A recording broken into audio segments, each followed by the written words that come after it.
Tu m'as sauvé, alors je peux chanter. Je suis enfant de Dieu. Alléluia. Tu fends la mer encore une fois, come on. Tu fends la mer et je peux la traverser. Me percer noyer dans ton amour. Oh, oh, oh. Tu m'as sauvé, alors je peux chanter. Je suis enfant de Dieu. Disons-le tous, je ne suis plus esclave de la peur. Je ne suis plus esclave de la peur. Tu peux monter encore, alléluia. Je suis enfant de Dieu. Je suis enfant de Bénis Dieu. ta parole. Bénis ce séminaire qui débute aujourd'hui. Accorde-moi ton onction, ta parole, la liberté de l'esprit. Que les âmes soient sauvées, que les vies soient changées, que ta connaissance soit communiquée, que les cœurs reviennent à toi, que les malades soient guéris, que les captifs soient libérés, que le baptême du Saint-Esprit soit accordé, que ton onction soit répandue pour l'évangélisation, qu'un puissant réveil soit déclenché à Goma, au Kivu. Au nom de Jésus-Christ, j'ai ainsi prié. Amen. Amen. Gloire à Dieu. Pour toutes les précisions autour du livre, vous voyez le frère Sion qui est devant moi. Amen. Nous nous tenons debout, nous allons lire la parole de Dieu dans Genèse 4, verset 6 jusqu'à verset 8. Genèse 4, verset 6 jusqu'au verset 8. Vous y êtes? Et l'Éternel dit à Caïn, pourquoi es-tu irrité? Et pourquoi ton visage est-il abattu? Certainement, si tu agis bien, tu relèveras ton visage. Et si tu agis mal, le péché se couche à la porte et ses désirs se portent vers toi. Mais toi, domine sur lui. Cependant, Caïn adressa la parole à son frère Abel, mais comme il était dans les champs, Caïn se jeta sur son frère Abel et le tua. Acclamons la parole du Seigneur. Alléluia. Amen. Bien-aimés frères et sœurs, j'ai enseigné beaucoup dans ma vie sur la sanctification. Et alors un jour le Seigneur me dira, c'est très bien ce que tu fais, mais il faudrait que tu puisses donner les remèdes. Car si tu es un médecin qui révèle la maladie sans donner le produit, tu n'as rien fait. Oh, Kanganga Mayo. Laissez-moi parler. D'accord? Merci. Alors si tu es un médecin qui révèle la maladie mais sans donner le médicament, tu ne sers à rien. Et dire à quelqu'un le péché c'est mal c'est bien, mais il faudrait lui révéler comment éviter le péché.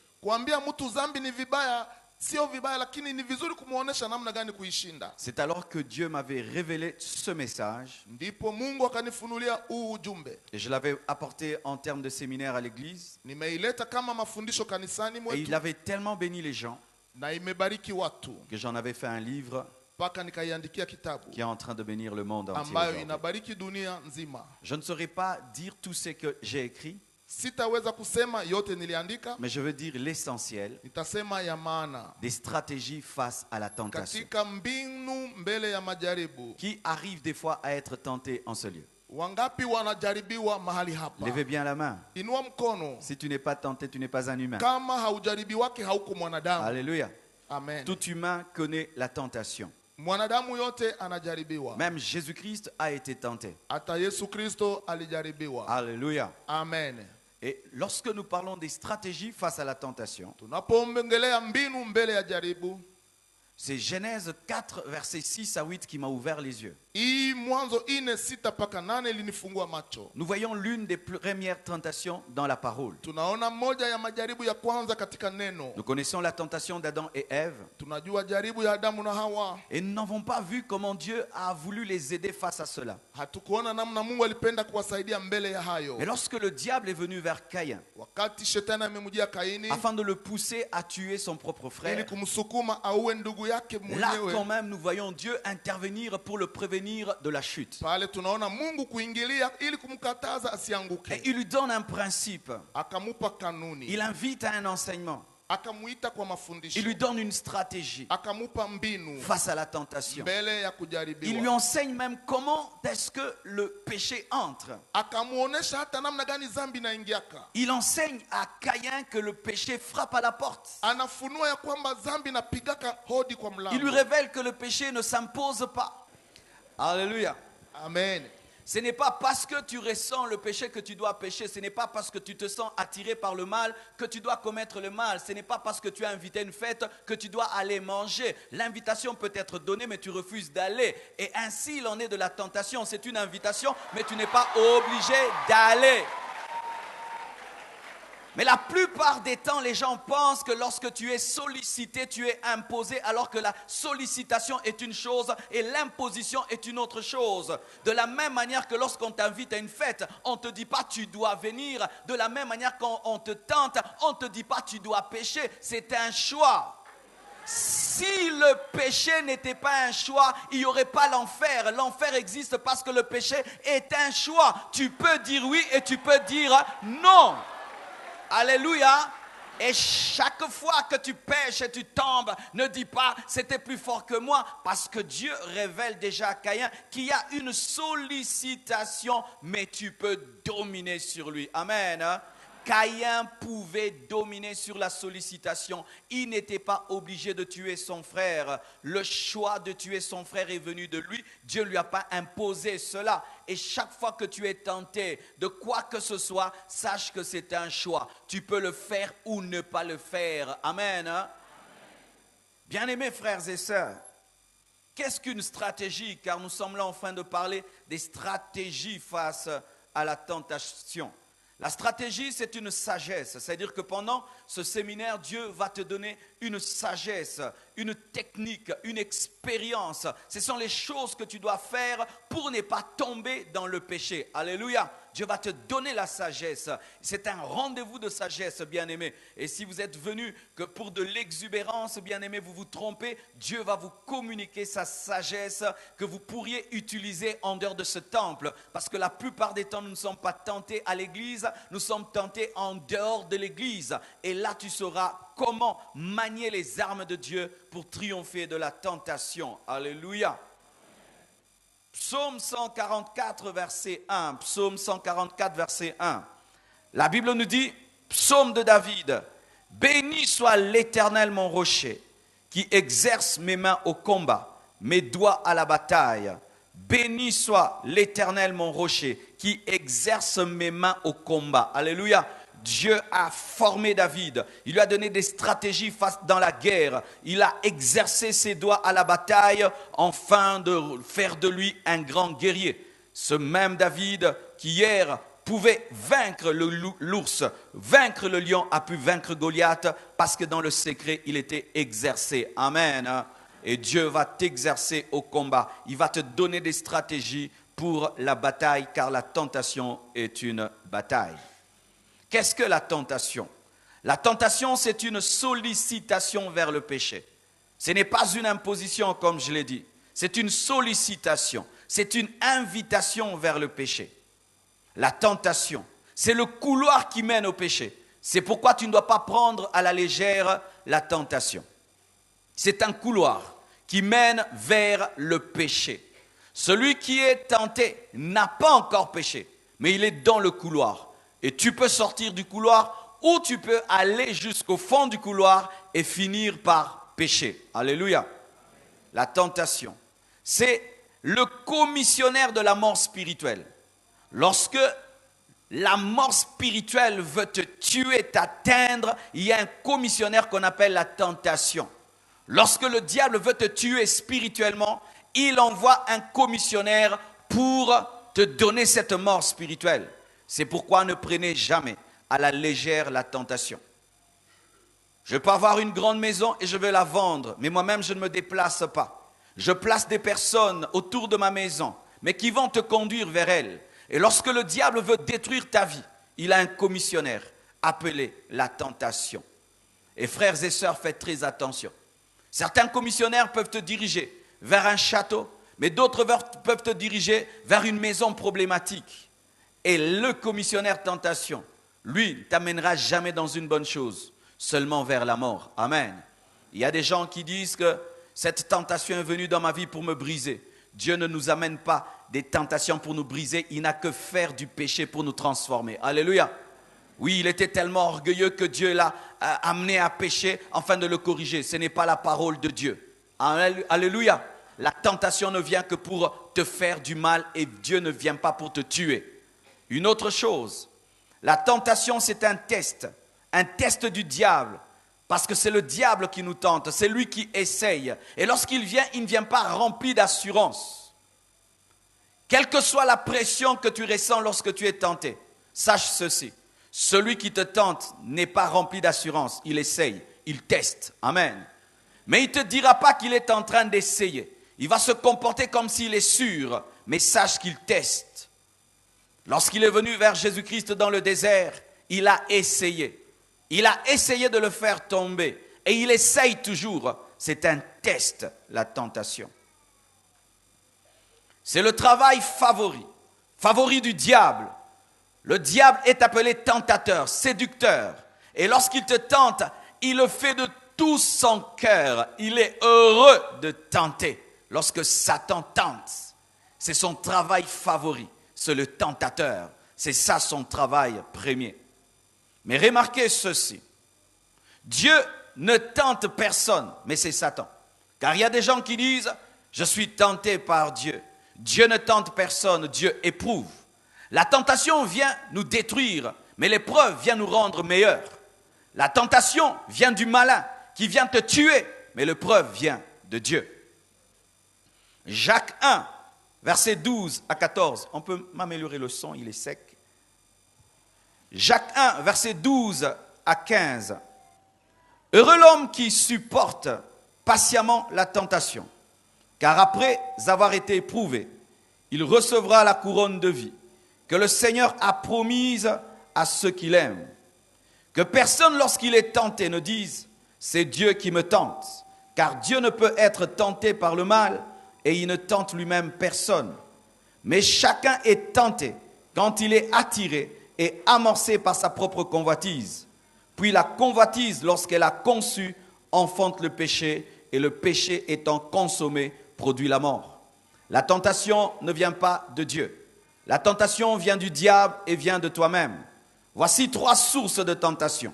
Le diable. Le diable est le tentateur. La chair, toi-même. Car des fois, bien-aimés, nous ne sommes pas tentés par le diable. C'est nous-mêmes. Nous sommes amorcés vers le mal. Pour ceux qui ne savent pas, l'homme est capable de pécher sans le diable.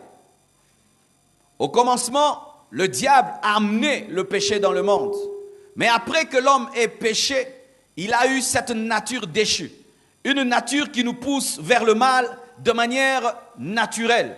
C'est ainsi qu'il n'y a pas l'école de l'égoïsme. Il n'y a pas une école où on enseigne aux enfants à être égoïstes. Il n'y a pas une école où on enseigne aux enfants d'être orgueilleux. Un enfant, quand il s'habille bien, du coup, il change de démarche. Qui lui a pris l'orgueil? C'est notre nature. Alléluia. Tu donnes à un enfant l'argent et puis tu reviens, donne-moi. Il refuse. Qui nous a appris l'égoïsme? C'est en nous. Lorsque tu pêches, il y a le diable. Mais lorsque tu pêches, il y a aussi toi-même. Certains péchés ne proviennent que de nous-mêmes. Parce que l'homme, déjà, par sa naissance, tend vers la mort. C'est pourquoi nous faisons le mal naturellement. Et quand on nous demande de faire le bien, nous devons faire des efforts parce que naturellement, nous avons tendance à pécher. Alléluia. Des fois, lorsque tu pêches et tu accuses le diable, il dit c'est pas moi. Et c'est vrai, ce n'est pas toujours lui. Ce n'est pas toujours Satan qui nous pousse à pécher. Notre nature mauvaise nous pousse vers le mal. Notre convoitise, dit Jacques. Le diable nous tente. La chair nous tente. Mais aussi, les hommes mauvais nous tentent. Quelqu'un peut décider de te tenter. Quelqu'un peut décider de t'amener vers le mal. Les hommes charnels, les hommes méchants. C'est pourquoi des fois nous sommes étonnés dans l'église d'avoir des hommes et des femmes qui nous créent des problèmes. Ce sont des hommes charnels au milieu de nous. Oui, frères et sœurs, tu peux fuir le péché en dehors de l'église. Et tu viens dans l'église. Et là, tu es tenté. Et tu es très étonné. Oui, c'est possible. Lorsque quelqu'un, malgré qu'il vient à l'église, demeure un homme charnel, il sera une occasion de chute pour les personnes spirituelles. C'est pourquoi, bien-aimés, n'appelez pas homme spirituel quiconque chante et danse. Il y a des gens qui prient parmi nous, mais qui ne sont pas des hommes spirituels. C'est ainsi qu'on est étonné qu'il y ait des adultères à l'église. Une sœur qui sort avec un papa de l'église. Et on est très étonné. C'est un homme mauvais qui prie parmi nous. Quelqu'un qui vole les téléphones à l'église. Qui vole la Bible même. Des gens qui volent des Bibles à l'église. D'autres même qui volent dans les paniers des offrandes. Pendant qu'ils mettent, ils prennent. Mais il est à l'église. Alléluia. Et tu peux être là, quelqu'un est ici à l'église, il est en train de prier, de chanter avec nous. Mais après le culte, il te dit, oh, je t'aime bien, est-ce que tu peux sortir avec moi? Tu te dis donc, comme c'est une tentation ecclésiastique, donc Dieu est pour. Non. Ah oui. Bien-aimés frères et sœurs, sachez que le diable apporte la tentation, la chair amène la tentation, les hommes mauvais également apportent la tentation. Si on ne peut pas améliorer le son, comme donne même un autre micro. Qu'est-ce que le péché? Qu'est-ce que le péché? Le péché, c'est tout ce qui est en contradiction avec la volonté parfaite de Dieu. Tout ce qui est en contradiction avec la volonté parfaite de Dieu, c'est le péché. Tout ce qui est en contradiction avec la volonté parfaite de Dieu, c'est le péché.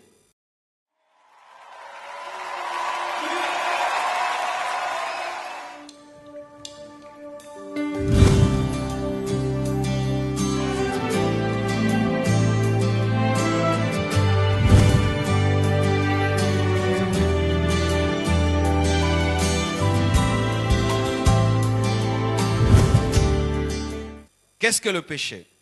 Le péché, c'est tout ce qui est en contradiction avec la volonté parfaite de Dieu. Ce n'est pas toujours l'impudicité. Amen. Il y a des gens, lorsqu'on parle du péché, ils disent l'impudicité.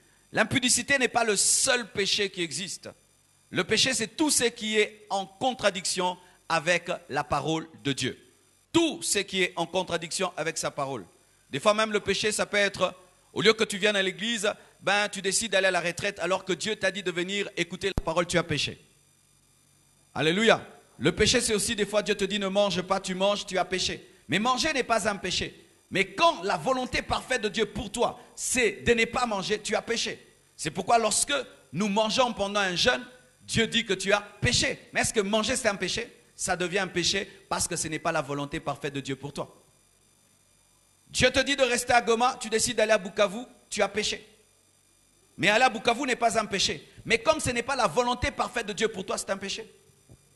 Dieu te dit de tout arrêter pour le servir et toi tu continues à travailler dans une entreprise, tu as péché. Mais travailler n'est pas un péché. Mais comme ce n'est pas la volonté parfaite de Dieu pour toi, tu as péché. Bien-aimés frères et sœurs, tout ce qui est en dehors de la volonté parfaite de Dieu est un péché. Alléluia. Tout ce qui nous sépare de Dieu est un péché. Un ami, une activité, tout ce qui peut te séparer de Dieu est un péché. Et le péché, c'est la mort. Alléluia. Quand tu penses péché, pense mort. C'est l'un de mes secrets dans la sanctification. Lorsque je suis tenté, je dis, ah voilà la mort qui arrive. Voilà la mort qui arrive. Et comme personne n'aime la mort, je ne peux pécher. Pourquoi? Parce que le péché pour moi, c'est la mort. Le péché. Ce n'est pas seulement le vol, l'occultisme. C'est tout mal. Tout mal. Alléluia. Voilà à présent le premier principe et la première stratégie face à la tentation. Écrivez cela. Il faut croire que c'est possible de vaincre la tentation. Alléluia. Pour vaincre la tentation, tu dois croire que c'est possible. Dans Genèse 4, versets 6 à 8, Dieu a dit à Caïn, domine sur lui. Pourquoi? Caïn pouvait dominer le péché. Aujourd'hui, il y a un problème dans l'église. Les hommes ne croient plus en la sanctification. Ils croient qu'ils peuvent chasser les démons, mais ils ne croient pas qu'ils peuvent vaincre le péché. Alors même qu'il est chrétien, il s'attend un jour à abandonner Dieu. Alors qu'il est chrétien, il attend un jour qu'il va commettre une bêtise. Est-ce que tu crois que la présence de Jésus-Christ dans ta vie te donne la force de surmonter toute tentation? Tu dois le croire. Si lorsque tu regardes une tentation, tu dis que c'est trop fort, c'est trop difficile, frère, tu ne vas jamais y arriver. Car devant Dieu, il n'y a pas de grandes tentations. Toutes les tentations sont petites, tu peux dominer sur elles. La foi. Bien-aimés frères, avant d'exercer la discipline face à la tentation, tu dois exercer la foi. Car Dieu ne te donne pas d'abord les œuvres avant la foi. C'est la foi qui donne les œuvres. Tu dois avoir la foi que tu peux vaincre la tentation. Je crois qu'un chrétien peut vivre dans un pays rempli de pécheurs, des homosexuels, des impudiques, des ivrognes, mais il ne commet pas l'impudicité et il ne tombe pas dans l'ivrognerie. Alléluia. Et il ne force même pas parce qu'il a une nature divine qui lui donne la force de dominer. Est-ce que vous le croyez? Lorsque tu es tenté et tu commences déjà à trembler, tu tomberas. Car celui qui monte sur le ring en tremblant, déjà on sait qu'il a peur de l'adversaire. Jésus-Christ n'est pas allé dans le désert en tremblant. Il savait qu'il allait vaincre le diable. Il n'a pas dit, Saint-Esprit, arrête de me pousser vers le désert. Le diable va me tenter. Il est allé avec assurance parce qu'il savait qu'il allait le vaincre. Et tel il est, tel nous sommes. Des fois, nous avons des problèmes à l'église. C'est que les gens qui ne croient pas en la victoire sur le péché communiquent leur incrédulité aux gens. Il arrive des fois à l'église, certaines vedettes viennent, certaines filles très très belles viennent me chercher. Et des fois, il y a des gens qui tremblent. Pasteur, il y a telle femme qui te cherche. Mais oui, venez, qu'elle vienne au bureau. Oh non, il paraît qu'elle fait tomber les gens. Ben, elle fait tomber tout le monde, mais pas moi, parce que moi je suis différent. Alléluia. Oh non, attention, attention, la femme là, il paraît, elle fait tomber les gens. Bien-aimés frères et sœurs, faire tomber les gens, elle va me faire tomber de force. Elle va me faire tomber dans mon bureau. Je suis un fou. Frères et sœurs, nous devons arrêter dans l'église d'élever le péché. Il est possible de vivre dans la sainteté. J'y arriverai pas. J'y arriverai pas. Je ne saurais pas abandonner ce mari d'autrui parce qu'il me nourrit. Tu peux arriver à abandonner ce mari d'autrui et si même tu vas mourir de faim, tu iras au ciel. Alléluia. Je ne peux résister face à l'argent. Tu peux résister face à l'argent. Ce ne sont que des papiers avec des grosses têtes. Ce ne sont que des papiers avec des grosses têtes.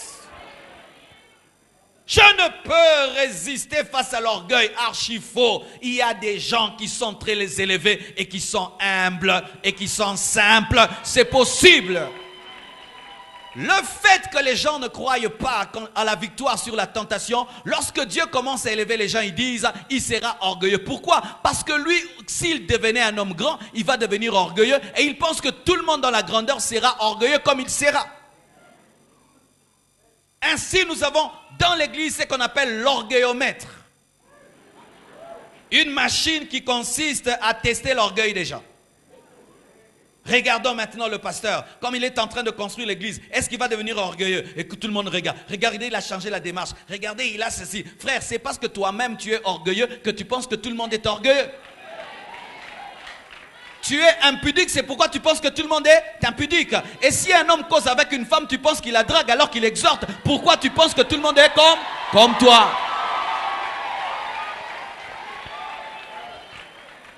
Nous, lorsque nous sommes convertis, on nous amenait dans des retraites. Il y avait des frères et des sœurs, on dormait ensemble et on priait et on sortait sans tomber. Mais il y a des gens, s'ils dorment avec une femme, ils doivent tomber. Mais c'est pas tout le monde. Vous savez, c'est pas tout le monde. C'est pas tout le monde. C'est pas tout le monde. C'est pas tout le monde. Alléluia. Si toi tu trembles devant le péché, devant l'argent, il y a des gens qui ne tremblent pas devant l'argent. Tu peux lui donner $1 million, tu dis ça c'est pour tel, il va prendre $1 million et il va les donner sans toucher à un seul billet. Est-ce que vous croyez en cela?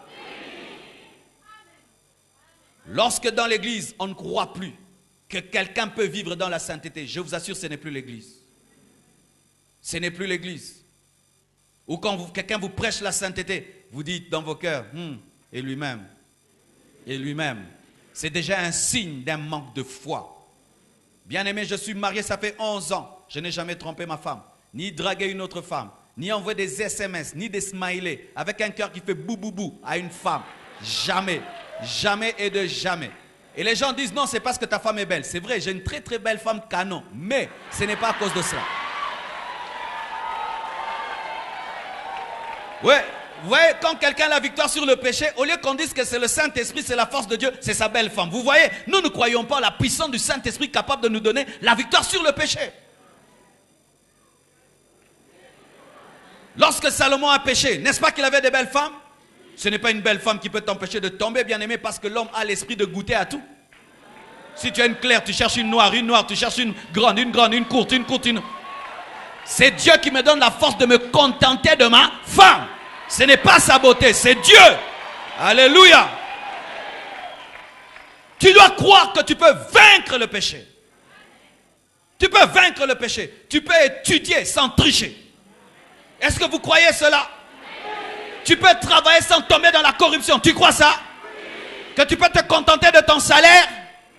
Oh, le oui a diminué. Que tu peux te contenter de ton salaire. Qu'on peut te proposer une affaire et tu trouves qu'elle est bizarre et tu refuses. Tu peux? Et tu pourras. Tout est possible à celui qui?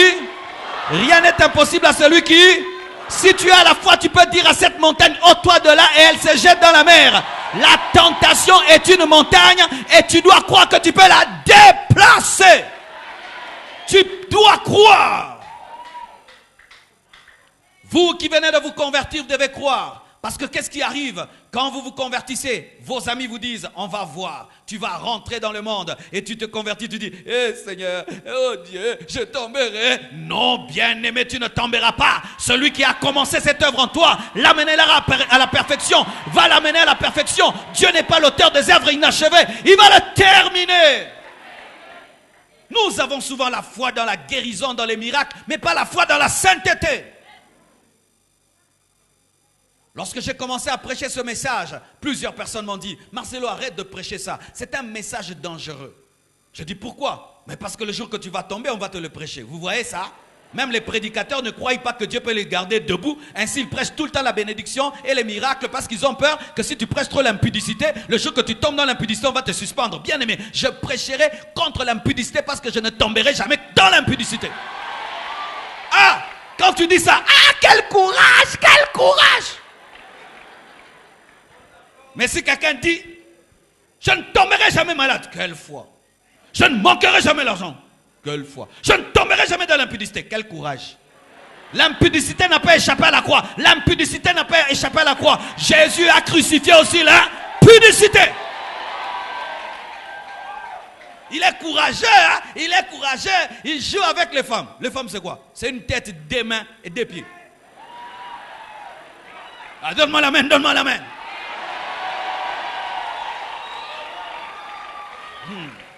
Si quand je dis ça, ma soeur, tu es mal à l'aise, tu as un mauvais esprit.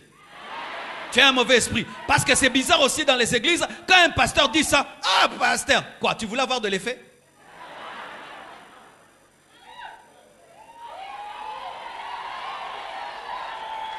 Il est possible de vaincre le péché. Tout péché.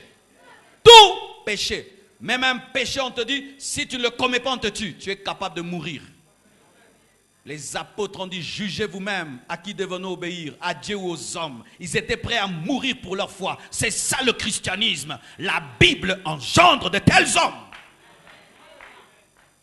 La Bible n'engendre pas des hommes faibles, bien-aimés, qui pêchent, qui tombent et qui demandent pardon comme si le sang de Jésus-Christ était une douche. Ce n'est pas le christianisme des secrétaires qui tout le temps, oh Mungu nisaidie, Mungu nisaidie, unihurumie baba, unihurumie baba, unihurumie, une voiture qui va tout le temps chez les quados ne gagne jamais la course. Donne-moi la main que je parle. Maintenant le son est devenu bien. Maintenant je peux prêcher. Le son est devenu bien, je peux prêcher. Alléluia. Si tu fais la course et tout le temps tu vas chez les quados, tout le temps chez les quados, c'est bon, ta voiture va rouler, mais tu seras guichot. Et si tout le temps, Seigneur, pardonne-moi, pendant que toi tu dis Seigneur, pardonne-moi, nous on adore le Seigneur. Nous on est en train de grandir et d'avancer. Chaque samedi tu pêches, même le diable t'attend, samedi tu vas pêcher. Tu seras dans les boîtes de nuit, l'impudicité, samedi. Et puis dimanche, tu penses que tu vas grandir dans l'onction? Dieu n'engendre pas des faibles. Dieu n'engendre pas des faibles. Dieu n'engendre pas des faibles. Sortez de ce christianisme-là où vous péchez en... Mungu ainurumie zambi indafanya. C'est-à-dire que Dieu me pardonne le péché que je commettrai. Donc vous rechargez les unités du pardon en avance. Mungu anirumie benyenda kufanya. Mungu anirumie benyenda ku. Vous demandez à Dieu pardon pour des péchés que vous commettrez. La faiblesse. Tu dois avoir la foi que le fait que tu t'es converti, tu n'abandonneras jamais. Tu ne pécheras pas, tu ne tomberas pas. Je dis tu ne tomberas pas jusqu'à ta vieillesse, jusqu'à ta vieillesse, jusqu'à ta vieillesse, jusqu'à ta vieillesse. Pourquoi avons-nous la foi que dans ce qui est matériel, ce qui est financier, ce qui est démon, mais pas la foi dans notre sanctification? De sorte que quand tu pêches, tu dis, oh, ça m'est arrivé. Ah, ça m'est arrivé enfin. Comme si vous attendez un jour à tomber. Et l'Esprit de Dieu vient de me dire, vous qui êtes faibles et qui êtes jaloux des gens forts, c'est de la sorcellerie ecclésiastique. Vous qui êtes faibles, mais qui êtes jaloux de ceux qui sont debout, vous attendez la chute des autres. C'est un cœur de sorcellerie. C'est un cœur de sorcellerie. Comment tu peux être jaloux de la sanctification de quelqu'un? Toi aussi cherche Dieu. Pourquoi tu es jaloux du témoignage de quelqu'un? Mais cherche Dieu. Pendant que toi tu couches avec les femmes, lui ne couche pas avec les femmes. Pourquoi tu es jaloux de lui? Pendant que toi tu voles à gauche et à droite, lui ne vole pas. Pourquoi tu es jaloux de lui?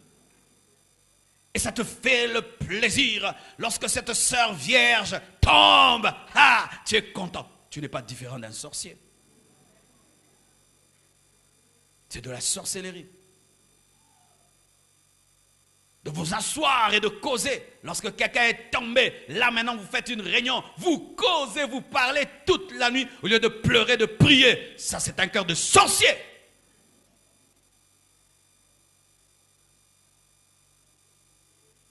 La foi, tu dois croire que tu peux vaincre. Dieu, lorsqu'il regardait Caïn, il voyait un Caïn qui est en train de vaincre. Mais Caïn disait, comme je suis tenté, je dois le faire. Comme je suis tenté. Il y a des gens qui pensent que sentir, c'est faire. Non, je peux sentir sans faire. Alléluia. N'est-ce pas que tu peux avoir envie de te gratter, mais tu ne te grattes pas? Et tu peux avoir des mauvais désirs. Tu dis, je ne le fais pas. Et tu ne fais pas. Alléluia. Et tu ne fais pas. N'est-ce pas que lorsque nous jeûnons, des fois on a envie de manger. Est-ce qu'on mange? Ce n'est pas parce que tu sens que tu dois faire. Ce n'est pas parce que tu sens que tu dois faire. Ce n'est pas parce que ton corps te dérange que tu dois faire. Tu peux le dompter et le garder assujetti. Domine sur lui, dit la Bible. Domine sur lui. Tu peux dominer sur lui. Vous dominez trop les sorciers, mais vous tombez dans des impudicités, dans des vols et dans des mensonges. Dominez sur le péché. L'église domine sur les sorciers, mais ils tombent devant les péchés. Comment allez-vous dominer les sorciers en tombant dans les péchés? Jésus-Christ a dit, le prince de ce monde vient, mais il n'y a rien de lui en moi.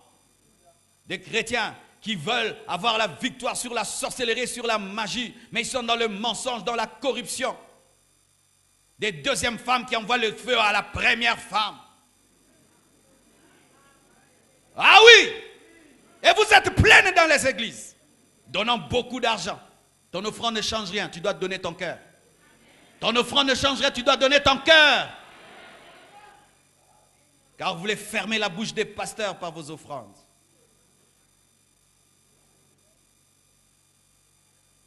Avant de dominer la sorcellerie et l'occultisme, il faut dominer le péché. Et tu peux, et tu dois le croire. Tu dois le croire. Et je t'assure, autant la foi permet de marcher sur l'eau, la foi permet de marcher sur le péché. Et La foi te donne une nature divine qui te donne la capacité de manifester la sainteté sans effort. De sorte que tu te retrouves à la fin de la journée. Tu n'as pas commis de péché et tu ne sais pas quand est-ce que tu t'es discipliné parce que c'est devenu une nature en toi. Quand est-ce que le poisson fait l'effort de nager? C'est naturel pour le poisson de nager. Et quand tu as la foi te donne la nature divine. Vivre dans la sainteté devient une nature en toi que tu ne forces plus, mais que tu manifestes tous les jours de ta vie. Je vous assure que cela est possible. La Bible engendre de tels hommes.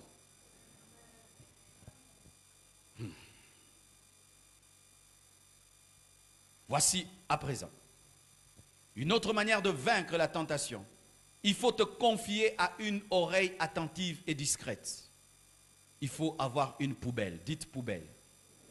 Jacques 5, verset 16.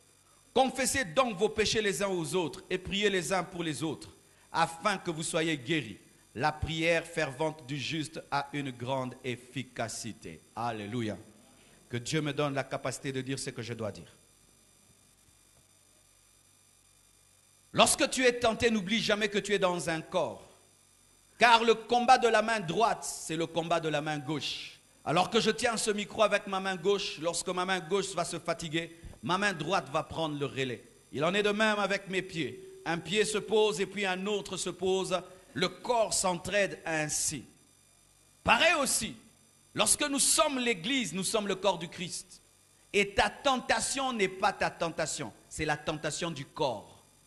Et quand tu es tenté, voici un secret pour vaincre la tentation. En plus d'avoir la foi, tu dois en parler à quelqu'un. Tu dois en parler à quelqu'un. Dire, ça fait une semaine que je sens ceci. Ça fait une semaine que j'entends une voix qui me dit de faire ceci. Ça fait 2 mois que je sens tel désir et tel autre désir. Prie pour moi. C'est ça l'Église. L'Église doit revenir à la communion fraternelle, à la vraie communion fraternelle. Une communion fraternelle sans hypocrisie. Car l'hypocrisie nous empêche de vaincre la tentation. Dans l'hypocrisie, chacun veut paraître saint devant l'autre alors que nous savons que nous avons des défauts. Dans l'hypocrisie, lorsque ton frère te révèle qui il est vraiment, au lieu de l'honorer, de le respecter, dans le dos tu vas le critiquer. Il m'a dit qu'il sent ceci. Et le diable, connaissant la force de l'unité et de la communion fraternelle, voici ce qu'il a fait. Il a divisé le corps du Christ. Il a créé dans l'Église des gens qui ne s'entendent pas. Des gens qui ne s'aiment pas, des gens qui ne se respectent pas, des gens qui se saluent mais qui ne s'aiment pas de cœur. Et qu'est-ce que ça fait? Lorsque le diable me tente et je sens le besoin qu'on prie pour moi, je regarde tel frère, il ne va plus me respecter. Tel frère, il va me juger. Tel frère, on ne cause pas. Tel frère, je ne l'aime pas. Tel frère, je ne le sens pas. Et dans le secret, le diable te tue. Pourquoi Jésus a-t-il envoyé ses disciples 2 à 2 lorsqu'il les a envoyés en mission? Ce n'était pas seulement pour chasser les démons, c'était aussi dans la tentation qu'ils puissent en parler. L'Ecclésiaste dit, 2 valent mieux qu'un. As-tu un ami à qui tu peux tout dire? As-tu une amie à laquelle tu peux tout dire? Et je t'assure, si tu as une telle personne dans ta vie, tu es béni. Lorsque tu regardes dans une maison et tout est propre, sache qu'il y a une poubelle quelque part. Vous voyez, c'est beau ici. Je suis sûr, sans prophétie, il y a une poubelle. Toute propreté est provoquée par la présence d'une poubelle. Est-ce que tu as une poubelle? Tu as quelqu'un à qui tu dis tout? Ou tu luttes tout seul face à la tentation?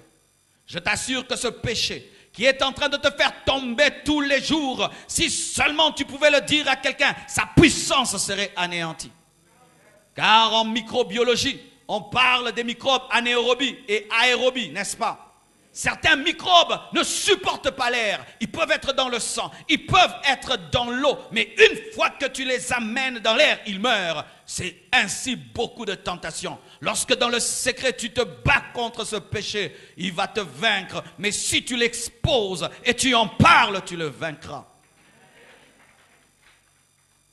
Mais le problème, c'est qu'à l'église, nous aimons trop nos titres, nous aimons trop les apparences. Et les gens viennent à l'église avec des masques des masques. C'est ça l'hypocrisie. Hypocrisie, ça veut dire porter de masques. On veut paraître saint, on veut paraître pur, mais au-dedans de toi, tu pêches en secret. Tu as un péché chéri. Tu as une chose mauvaise dans ta vie et l'esprit te dit de le dire, mais tu ne le dis pas. Surtout vous qui êtes à côté des pasteurs, souvent c'est ce qui vous arrive. Beaucoup de gens qui sont à côté des pasteurs iront en enfer. Vous savez pourquoi? Parce que vous êtes très attachés au respect que le pasteur vous donnera et la plupart des temps, vous ne vous révélez pas à lui tel qu'il vous êtes parce que vous avez peur de perdre des postes.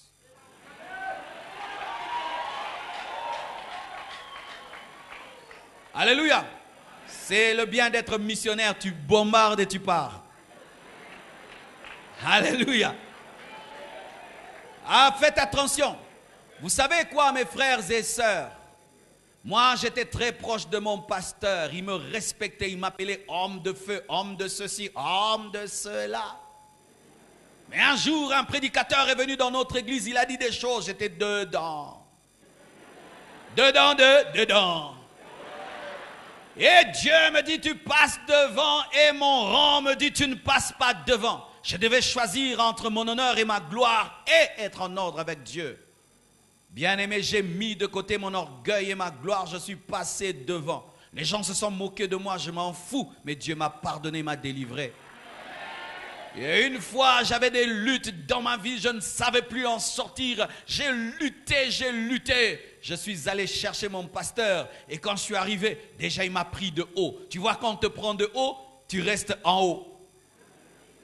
Toi, tu viens pour t'humilier, lui, il te prend de haut. Marcelo, qu'est-ce qu'il y a? Homme de feu. Je dis non, pas homme de feu aujourd'hui. Prie pour moi, j'ai tel et tel problème. Et il a prié pour moi et j'ai été libéré.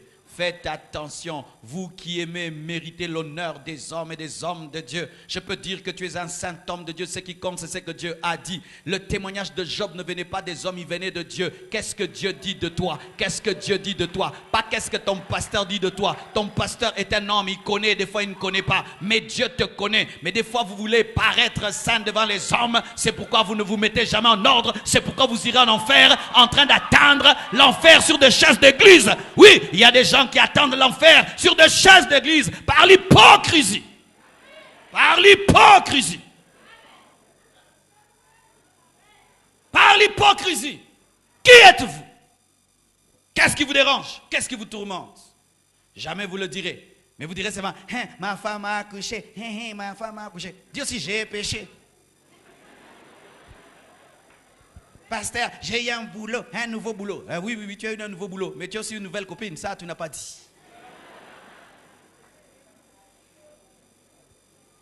Dans l'église primitive, quand c'était le moment de communion fraternelle, les gens confessaient les péchés les uns aux autres.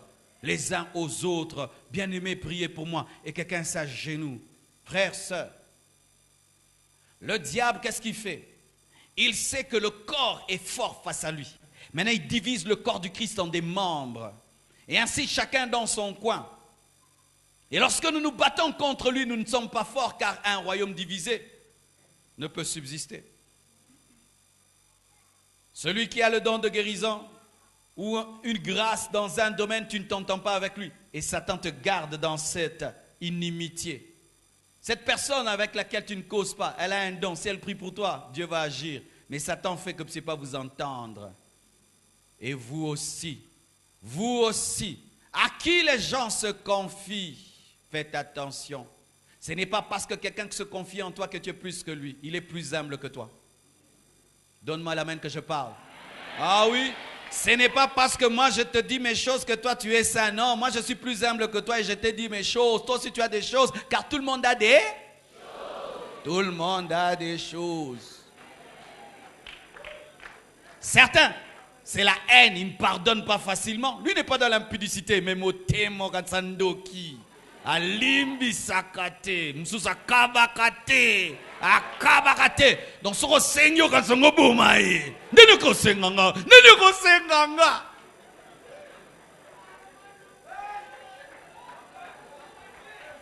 D'autres kotonga.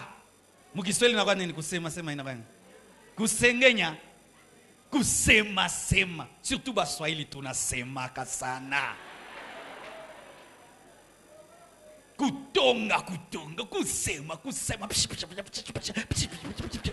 Les Ivoiriens ont dit cette bouche-là va te tuer. Chacun de nous a quelque chose. Et lorsque tu as la grâce de voir quelqu'un s'humilier devant de toi, tu n'es pas Dieu et tu ne savais même pas qu'il avait cette faiblesse, il s'humilie devant de toi. Frère, fais très attention. Si tu oses seulement le dire, Dieu va te frapper. Vous qui faites des cures d'âme, faites très attention. Vous savez pourquoi les gens ne se confient plus? C'est lorsqu'il se confie à gauche, il entend à droite. Il le dit à droite, il entend à gauche. Et d'autres l'échangent en prophétie, en parole de connaissance. Donne-moi la main, je vais te parler. Tu fais la cure d'âme à l'église. Si c'est toi qui fais la cure d'âme, ta femme ne fait pas la cure d'âme, tu ne dis rien à ta femme. Parce que si on voulait dire à ta femme, on allait vous dire vous deux. Moi, je viens te dire à toi, frère, j'ai telle faiblesse. Maintenant, après, quand tu rentres à la maison, tu vas dire, hé, on a dit le pasteur à l'INSEM. Dieu va te frapper. Parce que je n'ai pas dit ça à ta femme. Et si Dieu avait choisi ta femme pour qu'on lui dise, on allait lui dire. Mais c'est que toi, tu peux garder le secret. Mais qu'est-ce qui arrive? On te dit à toi, tu dis à ta femme, et ta femme a des amis qui disent à leurs amis, et puis ça se répand dans l'église. La personne entend, elle quitte l'église où elle décide, plus jamais dans ma vie je me confierai. Elle commence à mourir avec son péché.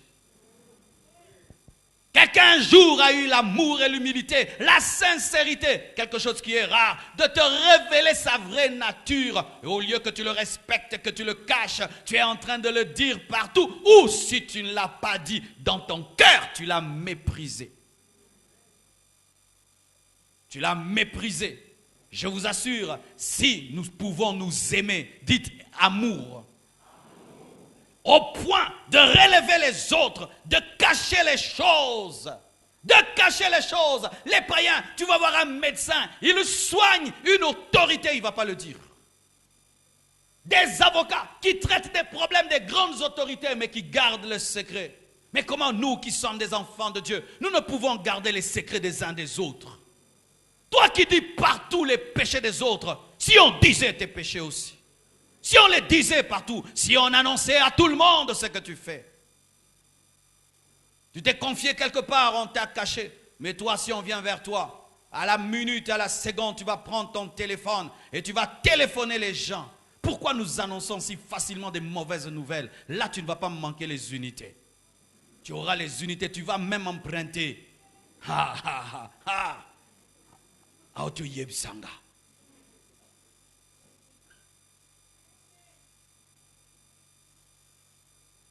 Un garçon un jour est venu me voir.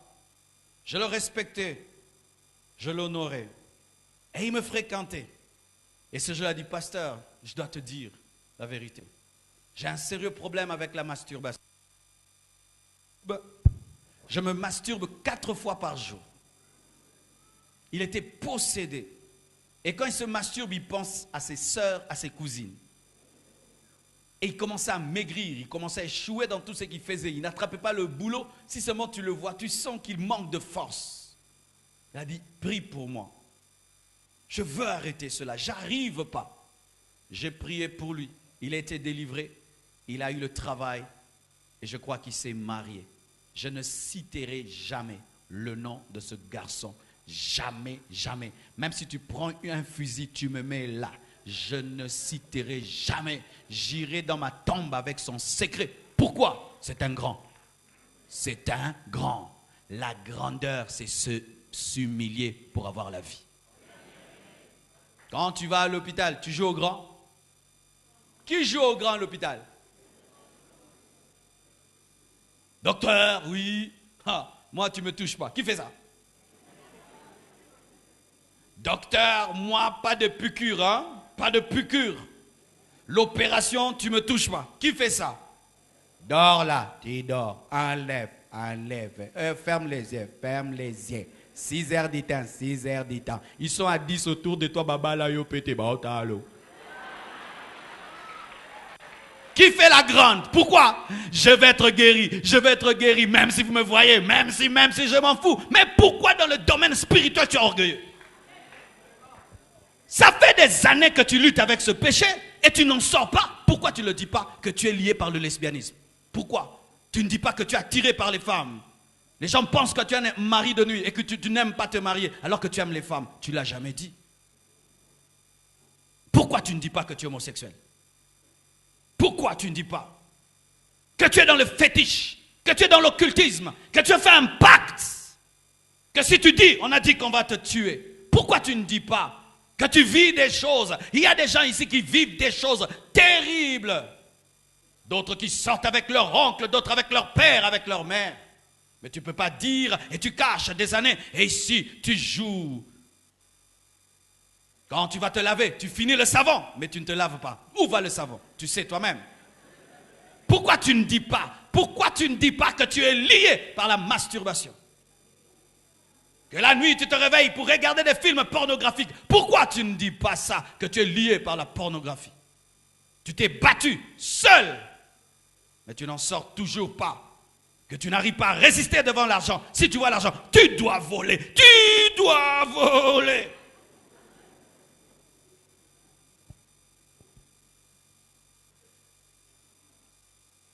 Et ça fait quoi? Cette main porte ce micro, porte et porte et porte et se fatigue. Elle a besoin de l'aide de l'autre main. L'autre main ne vient pas jusqu'à ce qu'elle attrape un problème, une maladie. C'est ce qui arrive aujourd'hui à l'église. Nous sommes assis les uns à côté des autres, mais nous sommes loin des autres. Assis les uns à côté des autres, on ne se connaît pas, ni les noms, ni les adresses, ni rien, on ne se connaît pas. Nous avons aussi une grande église comme celle-ci, c'est ça la maladie des grandes églises. Vous devez travailler à vous connaître. Est-ce que tu as un ami dans cette église? Après le culte, tu n'as besoin de personne. Ah, j'aime pas de problème dans les églises. Hein.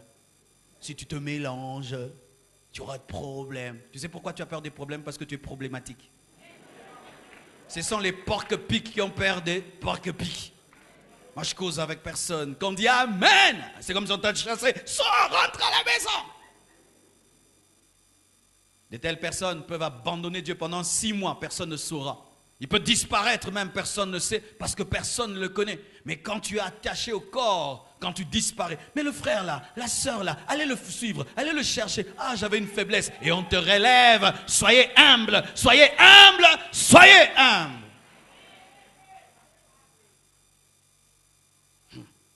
Voici. Si l'ami que tu as, c'est quelqu'un à qui tu ne peux pas tout dire, ce n'est pas ton ami, brisez votre amitié. Un ami, on lui dit tout. Ou tu le régresses au niveau des camarades et des connaissances, ce n'est pas ton ami. Un ami, on se révèle à lui tel qu'on est, on n'a pas peur. Et un ami te pousse à craindre Dieu et te relève quand tu tombes. Mais si tu as un ami qui t'encourage dans le péché, mais à qui tu ne peux pas tout dire, tu n'as pas d'amis. Car des fois, nous disons avoir des amis, on n'en a pas. Mais si tu as un ami à qui tu peux tout dire et qui t'aime, qui te respecte, qui te relève, tu es parmi les hommes les plus bénis de la terre. Je te dis, tu es parmi les hommes les plus bénis de la terre. Et si tu ne trouves pas des amis parmi les gens de ton âge, peut-être ça peut être ta mère et ton père, amen, car des fois, ils jouent le rôle des amis. Si tu as une maman à qui tu peux tout dire et qui relève, ma fille, ne fais pas ça dans ton foyer. Pourquoi tu as trompé ton mari, ma fille? Arrête cela. Et puis elle te cache, elle t'aide. Ça, c'est ton amie. Fais de ta maman ton amie. Et si tu as un père, tu as trompé ta femme et tu vas lui dire, dis non, ne fais pas, regarde-moi. Tu as un ami. Fais de ton père ton ami. Et si tu n'en trouves pas, fais du pasteur ton ami. Alléluia. Fais du pasteur ton ami. Et si nous sommes tellement chargés, même par WhatsApp, même par SMS, confiez-vous pour qu'on puisse vous aider. Qui t'aide, bien-aimé. Ne venez pas toujours vers nous dans votre état de force. Nous savons que vous n'êtes pas toujours fort. Nous savons.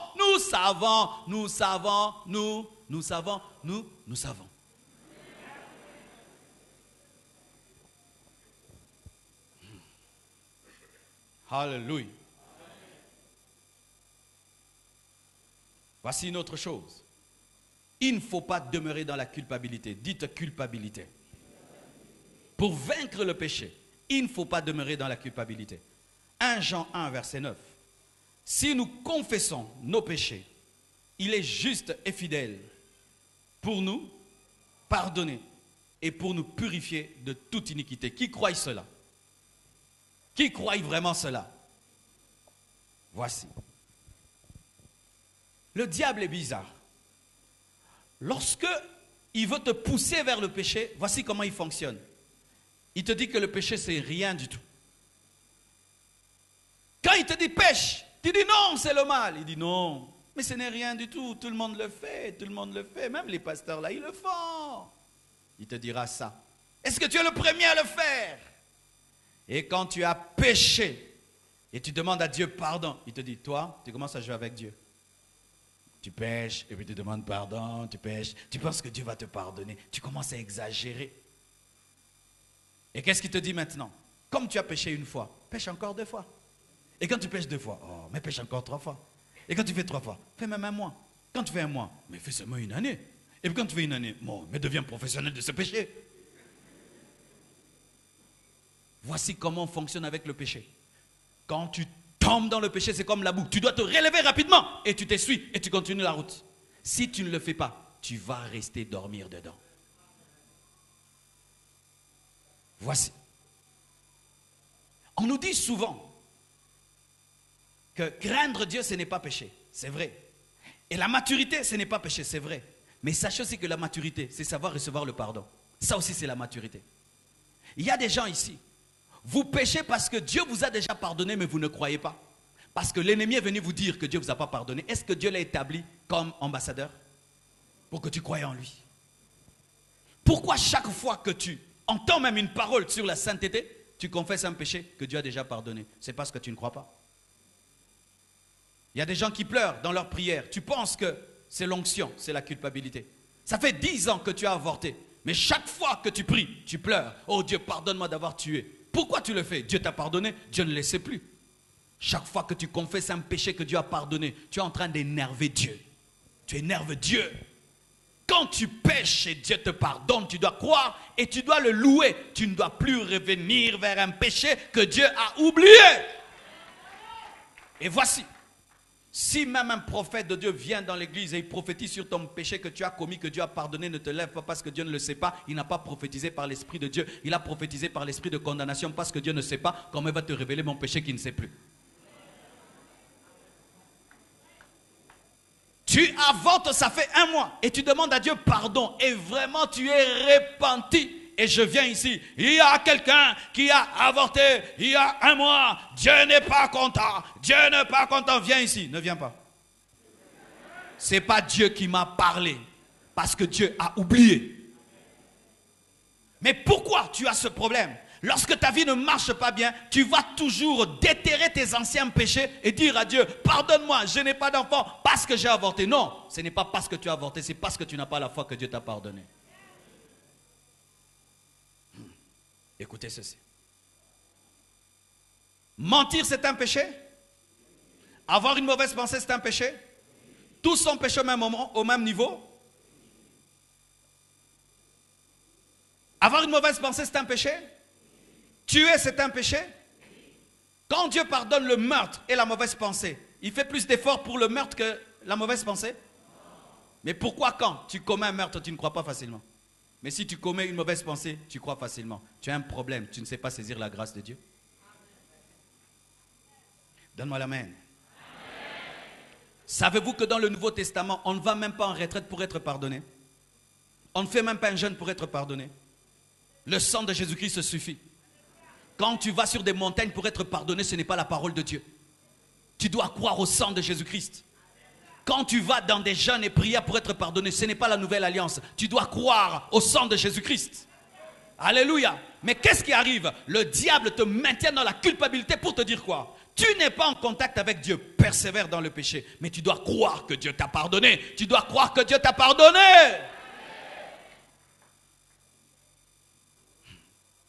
Souvent, les personnes qui vivent dans la sainteté ont du mal à croire au pardon de Dieu. Ce qui est bizarre.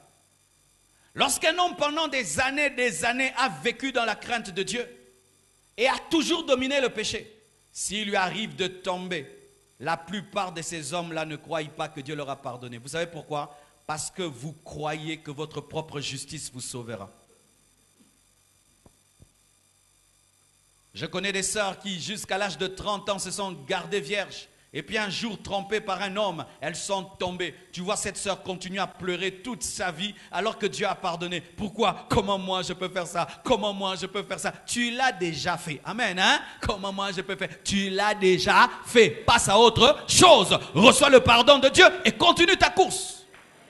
Je connais un grand prédicateur qui a prêché la sainteté et qui est tombé dans le péché. Jusqu'aujourd'hui, il n'arrive pas à croire que Dieu lui a pardonné. Jusqu'aujourd'hui. Chaque fois qu'on lui pose des questions, pasteur, comment tu avais fait ça? Il commence à pleurer. Moi, je ne peux même pas recevoir de tels journalistes. Pourquoi? Dieu a oublié. Pourquoi vous voulez faire une interview de ce que Dieu a oublié?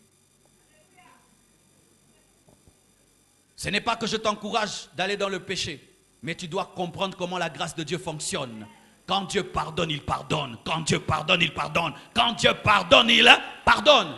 Même si l'Église ne pardonne pas, même si l'Église n'oublie jamais, Dieu oublie. Amen. Hein? Dieu, dans le domaine du pardon, devient amnésique. De sorte que quand tu dis, Seigneur, pardonne-moi, dis, oh quoi? Pardonne-moi les péchés d'hier. Hier, tu as fait quelque chose? Est-ce que vous croyez cela? Mais alors, pourquoi depuis que tu as péché, tu as perdu l'assurance? Si tu croyais que Dieu t'avait pardonné, tu devais avoir l'assurance. Tu as perdu l'assurance parce que tu ne crois pas. Tu as la culpabilité alors que Dieu a déjà effacé. Un homme était un voleur et il allait dans des maisons afin de prendre de l'argent. Et ce jour-là, lorsqu'il va dans une maison, il trouve une femme et il lui demande de l'argent. La femme lui dit, j'ai pas d'argent. Et c'était vrai, cette femme n'avait pas d'argent. Et il menace la femme, donne-moi l'argent et donne-moi l'argent. Et qu'est-ce qu'il prend? Il prend l'enfant, il le met dans un mortier. Et puis il dit, tu me donnes l'argent, sinon je pile la tête de l'enfant. La femme dit, j'ai pas d'argent. Et il a commencé à piler la tête de l'enfant. Cet homme est devenu serviteur de Dieu. Et on remarquait, quand on disait jeûne de 7 jours, il faisait 14. Si on dit 14, 21, 21, 30. Et un jour, il est tombé malade. Et on lui a posé la question, pourquoi tu fais tout ça? Les gens pensaient que c'était le zèle ou une dimension spirituelle. Et il a dit, quand j'étais païen, j'ai pilé la tête d'un enfant parce que sa mère ne m'avait pas donné de l'argent. Chaque fois que je prie, je revois cette image. C'est pourquoi je jeûne beaucoup, pour que Dieu me pardonne. Ce n'était pas Dieu, c'était lui-même.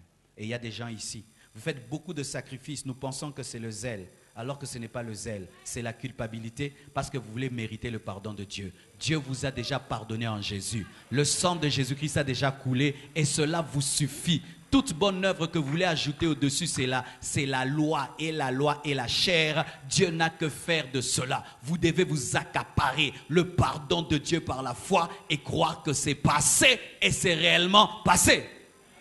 Ton problème, c'est que tu veux ressentir le pardon de Dieu alors que le pardon de Dieu s'acquiert par la foi. Tu n'as pas besoin de sentir que Dieu t'a pardonné. Tu as besoin de croire que Dieu t'a pardonné.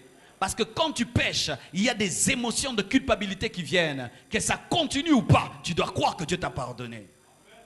Alléluia. Alléluia. Le jour-là, qu'un homme de Dieu est venu dans notre église prêcher et qu'il a parlé d'un péché, je me suis retrouvé dedans. Et on voulait que je puisse chasser les démons parce que j'étais intercesseur. On dit, Marcelo, viens chasser les démons. J'ai dit non, je suis concerné par le message de l'homme de Dieu. Et je suis allé devant moi-même. Et on a prié pour moi.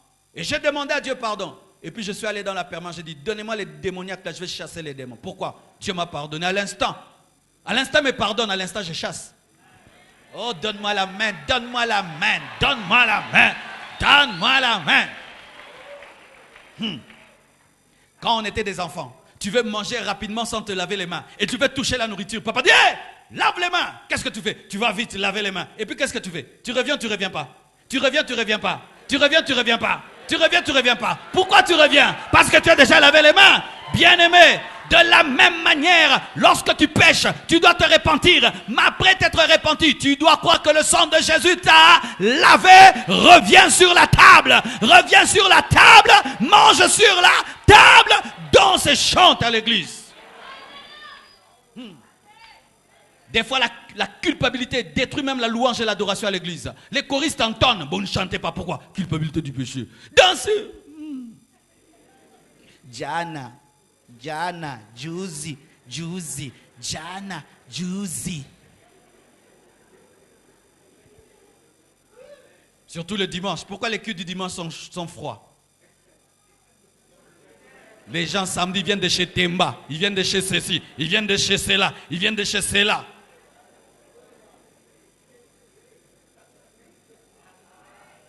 Donne-moi la main. La culpabilité véritable, c'est celle-ci. C'est lorsque ta repentance est fausse. C'est lorsque tu dis à Dieu que tu as péché pour que seulement il te pardonne, mais pour que tu continues aussi. Là, il va te culpabiliser, car certains, leur repentance est fausse, ce n'est qu'une information. Donne-moi la main, je vais te parler. Tu vis avec un mari d'autrui et tu dis, Seigneur, pardonne-moi parce que je vis dans l'adultère. Et tu prends cette parole, tu dis, ah, moi j'ai la joie, je l'ai dit à Dieu. Archi faux. Toi, tu dois aller chercher ce mari-là, tu lui dis, c'est fini, il part, et il prend ses biens, et tu restes comme ça, c'est quand Dieu te pardonne. Quand tu as volé, tu dois rendre. Tu ne peux pas demander à Dieu pardon, mais tu as mon ordinateur à la maison, et puis tu dis, la joie du pardon. Non, non, non, tu prends l'ordinateur, tu me rends, et puis tu as la joie du pardon. Alléluia. Parce que des fois aussi, nous avons la culpabilité parce que notre confession est fausse. Là, c'est une culpabilité qui a des raisons d'être. Je te fais du mal, mon frère, je t'insulte, et puis je suis culpabilisé, et puis je demande à Dieu pardon. Dieu ne dit pas ça. Tu dois aller vers le frère, lui dire, frère, pardonne-moi, tu es beau. J'avais dit, tu n'étais pas beau, pardonne-moi. Là, Dieu me pardonne. Marie, alléluia.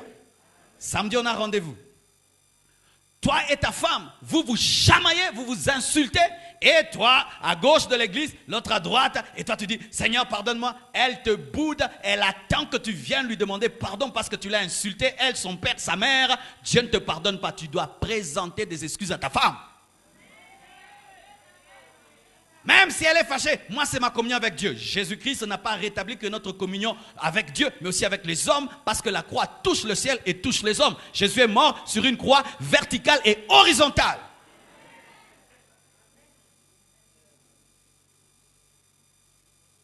Si tu veux vaincre la culpabilité, tu dois accepter de faire une repentance qui est totale. Si tu as volé, tu dois rendre. Si tu as le mari d'autrui, tu dois rendre. Je bénis Dieu. Une femme un jour m'a écouté prêcher. Elle est allée en Europe avec des faux documents. Elle a décidé de rentrer au Congo.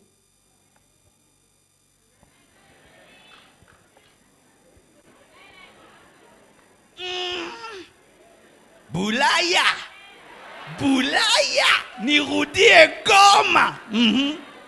J'ai dit, quand tu mens, et tu as menti pour avoir des faux documents et un faux nom. Et tu as menti qu'on va te tuer. Alors que tu n'es même pas dans ces choses-là. Tu dois te repentir et rentrer au Congo. Elle est rentrée.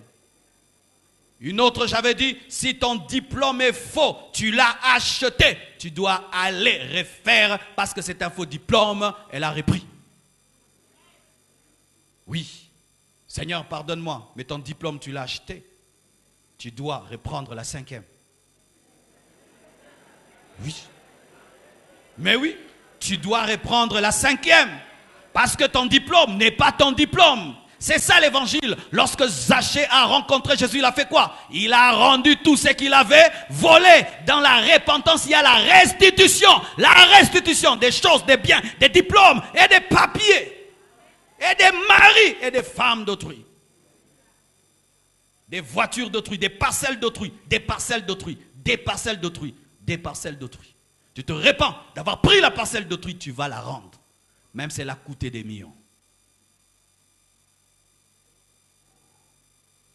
Vous ne m'aimez pas. Dieu m'a envoyé vers vous afin que vous puissiez vous mettre en ordre parce qu'il revient bientôt. Oui, Jésus revient bientôt. Tous les signes sont là et vous devez vous sanctifier. C'est pourquoi pendant ce séminaire, vous devez prendre des décisions. Vous ne devez pas seulement vous plaire à écouter, à battre les mains et à dire il a bien prêché.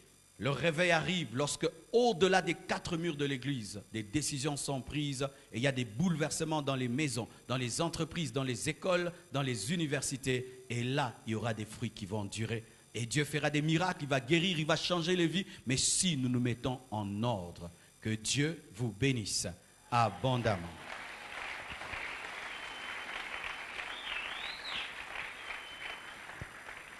Avant de prier, j'aimerais vous dire ceci, que tout ce que j'ai dit est impossible sans avoir Jésus dans sa vie. Si tu n'as pas Jésus, tu ne sauras pas te sanctifier. Si tu n'as pas Jésus, tu ne sauras pas fuir le péché. Si tu n'as pas Jésus, tu ne pourras mettre ta vie en ordre avec Dieu. Jésus a dit que sans moi, vous ne pouvez rien. Seul Jésus-Christ est capable d'aider un homme à vivre dans la sainteté, dans la pureté et dans la crainte de Dieu. C'est pourquoi je vous invite, vous qui ce soir voulez vraiment, réellement donner vos vies à Jésus-Christ, partout où vous êtes, je vous prie de vous tenir debout et nous allons prier.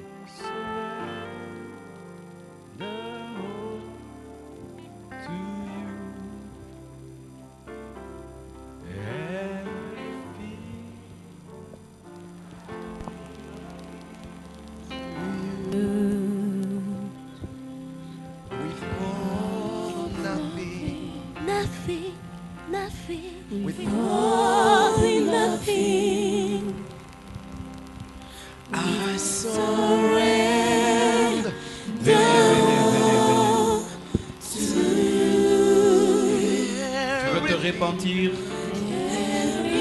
d'un péché, viens devant nous.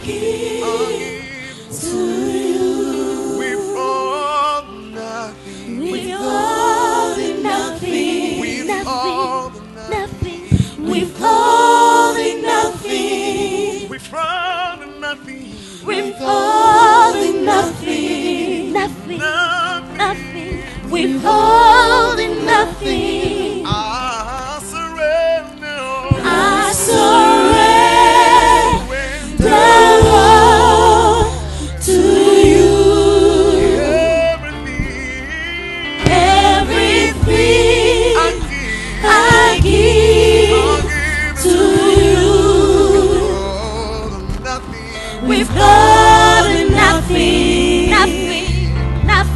Withholding nothing. Withholding nothing,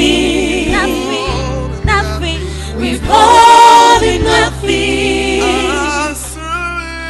I surrender all to you. Everything I give to you. Withholding nothing, withholding nothing, withholding